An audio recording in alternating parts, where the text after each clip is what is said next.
প্রচণ্ড গরম পড়েছে। গরমে আমার ছেলে খুবই অস্থির, সাথে তো ছেলের মাও অস্থির। তো ছেলেকে স্কুল শেষ করে গিয়েছিলাম একটু শহরের মধ্যে একটু কাজ সেরে দেখা হলো ননদের সাথে। তো ছেলে তো ফুপির সাথে দেখা হয়ে তো বাজিমাত হয়ে গেল। ফুপি তার পছন্দের খাবারগুলো কিনে দিল। তারপর আমরা ননদের সাথে একসাথে বাড়ি ফিরছিলাম। ফেরার পথে পুলিশ লাইনের সামনে দেখলাম যে তালের শ্বাস বিক্রি হচ্ছে। তো ওখানে আমার ননদ আমাদেরকে নামিয়ে নিল, ও নিজেও নামলো, বলল তালের শ্বাস কিনবো।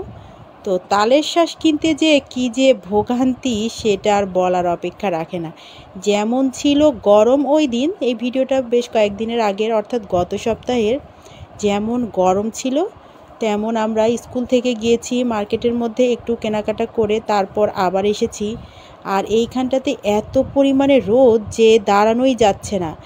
আমরা এখানে অর্ডার দিয়েছি, তার আগে মিনিমাম 4-5 জন অর্ডার দিয়ে বসে আছে, তাহলে বুঝুন। আর আমরা পরিমাণে একটু বেশিও নিব, এই জন্য আমার ননদ আমরা একটু সাইডে একটা দোকানের সামনে এসে দাঁড়াইলাম। আর আমার শেহরান বেবি তো একদমই গরমে অতিষ্ঠ হয়ে ওই দোকানের মধ্যে একটা চেয়ারে ফ্যানের নিচে বসে থাকলো, ওই দোকানদার আঙ্কেলের সাথে বসে গল্প করছিল। তো আমরা মাঝে মাঝে এসে খোঁজ নিচ্ছিলাম, যে দেখলাম আমাদের আগের লোকজনই সিরিয়ালে আছে, তো আমরা তো সিরিয়ালে থাকবই। তো এত পরিমাণে গরম ওখানে আমরা দাঁড়িয়ে থাকতেই পারছিলাম না। তারপরও কিন্তু বেশ কিছুক্ষণ দাঁড়িয়েছিলাম। যখন আর পারলাম না তখন আমরা ওই দোকানটার সামনে যে একটু ছায়ায় দাঁড়ালাম। তো তখন ভাবছিলাম যে এই চাচাটা কত কষ্ট করে এখানে ঘন্টার পর ঘন্টা দাঁড়িয়ে থেকে কিন্তু এই তালের শ্বাসগুলো উনি কেটে বিক্রি করছে, সেটাই ভাবছিলাম। আর খুব কষ্ট লাগছিল যে আমরা সামান্য 10-15 মিনিট বা 20 মিনিট বা আধা ঘন্টাই হোক আমরা দাঁড়িয়ে থাকতে কত কষ্ট পাচ্ছি। আমরা ছায়ার খোঁজ করছি, ছায়ায় যেয়ে বসে থাকছি, অথচ এই চাচাটা ঘন্টার পর ঘন্টা এখানে দাঁড়িয়ে থেকে কিভাবে একরকম হাতে এগুলো কেটে রেডি করছে, সবাইকে দিচ্ছে। এটা দেখে খুব কষ্ট লাগছিল আর খুব খারাপও লাগছিল। তো যাই হোক, আমাদের আগে যারা সিরিয়ালে ছিল তারা একে একে নিয়ে চলে গেল। তারপর আমাদের জন্য যখন এখানে রেডি করছিল তাল, তখন আমার ননদের আরেকটা দেবর আসলো। কি আর করা, তিনি খুবই অল্প পরিমাণে নিবে, এই জন্য ওনারটা আগে দিয়ে দেওয়া হলো।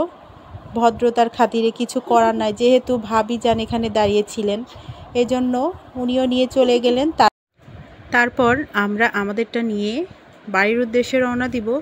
তো ভাবলাম যে কর্মের ক্ষেত্রে আসলে কতটা স্যাক্রিফাইস, কতটা কষ্ট করতে হয়, জীবনযাপনের জন্য মানুষকে কতখানি কষ্ট সহ্য করতে হয়, আমরা সবাই করি, কিন্তু এটা চোখের সামনে দেখে চাচার খুব খারাপই লাগছিল। আর সেদিন প্রচুর গরম পড়েছিল। চাচাকে আমরা বললাম, চাচা আপনি একটা ছাতা নিয়ে এইখানে ভ্যানের উপর সেট করে নেবেন, কারণ খুবই কষ্ট হয় গরমে। তো যাই হোক, আমরা চলে এলাম বাড়িতে। রিক্সা থেকে নেমে বাসায় এসে তালের শ্বাসটা খুলে আমরা তালের শ্বাস খাওয়া শুরু করে দিয়েছিলাম। গরমের সময় এটা খুবই উপকারী খাবার। আজকের ভিডিওটা যাদের ভালো লেগে গেল অবশ্যই লাইক, কমেন্ট, শেয়ার করতে ভুল করবেন না। সবাই ভালো থাকবেন, সুস্থ থাকবেন, আমার সাথেই থাকবেন। আল্লাহ হাফেজ, আসসালামু আলাইকুম।